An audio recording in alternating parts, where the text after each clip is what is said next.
Good afternoon. I would like to introduce everyone to the Senior Pastor Rainbow Park Baptist Church, Micah Dial, a young man who I've known since he was a very young man. His dad and I were personal friends for more than 20 years.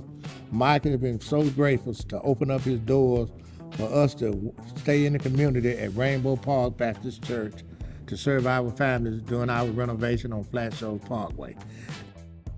Beautiful chapel that seats over 300 people.